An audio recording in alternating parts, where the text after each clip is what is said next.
আজকে ভিডিও কথা বলবো এই ডিভাইসের কাজ কি, এটা কোথায় ব্যবহার করবেন, এটা কিভাবে কাজ করে এবং শেষে আমরা এটা কানেকশন দিয়ে চেক করে দেখাবো।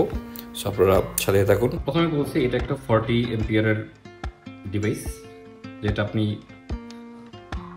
ইজিতে আপনার এলজিবি বক্সে লাগাইতে পারবেন। একটা সার্কিট ব্রেকারের সাইজে একটা ডিভাইস। আপনারা দেখতে পাচ্ছেন এটা একটা প্লাস্টিক এবং খুবই ভালো ফিনিশিং কোয়ালিটির, বিল্ড কোয়ালিটি খুবই ভালো ডিভাইসটা একটা। সো এখন বলি আপনার এটা কি কি কাজ করবে এবং কিভাবে আপনার অ্যাপ্লায়েন্সেস প্রোটেক্ট করবে। এটা মূলত দুইটা প্রোটেকশন, তো একটা হচ্ছে আপনার আন্ডার ভোল্টেজ এবং ওভার ভোল্টেজ প্রোটেক্টর হিসেবে কাজ করে।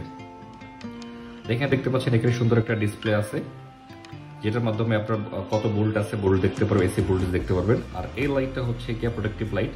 যখন আন্ডার ভোল্টেজ কিংবা ওভার ভোল্টেজ হয়ে যাবে তখন এই লাইটটা অফ থাকবে, তখন আপনি এখান থেকে হচ্ছে লাইটটা ডিসকানেক্ট করে দিবে।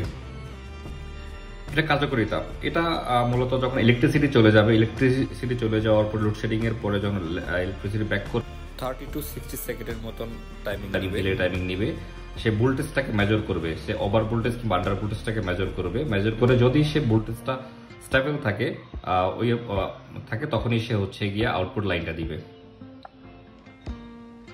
সো আমরা মূলত এটা আমাদের বাড়ির মেন লাইনের সাথে ইউজ করতে পারি, যেহেতু এটা একটা 40 এম্পিয়ারের ডিভাইস। 40 এম্পিয়ার ডিভাইস আমরা মেন লাইনের সাথে ব্যবহার করতে পারবো এটাকে। চলুন আমরা এই ডিভাইসটিকে কানেকশন দিয়ে দেখি এটা কিভাবে কাজ করে।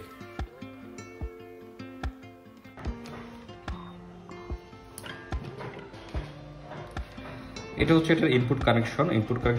এটা হচ্ছে নিউট্রাল, এটা লাইভ। তো যেভাবে ওয়্যারিং এ দেখানো আছে ওইভাবে কানেকশন করাটাই ভালো। আমি লাইভ কানেকশন করে দিচ্ছি, নিউট্রাল করে দিচ্ছি।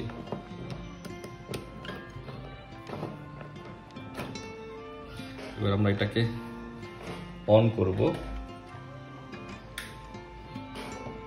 অন করার পরে আপনারা দেখতে পাচ্ছেন এখানে ডিসপ্লেতে ভোল্টেজ শো করতেছে। আমার এখন এখানে ভোল্টেজ আছে 218 ভোল্ট আছে।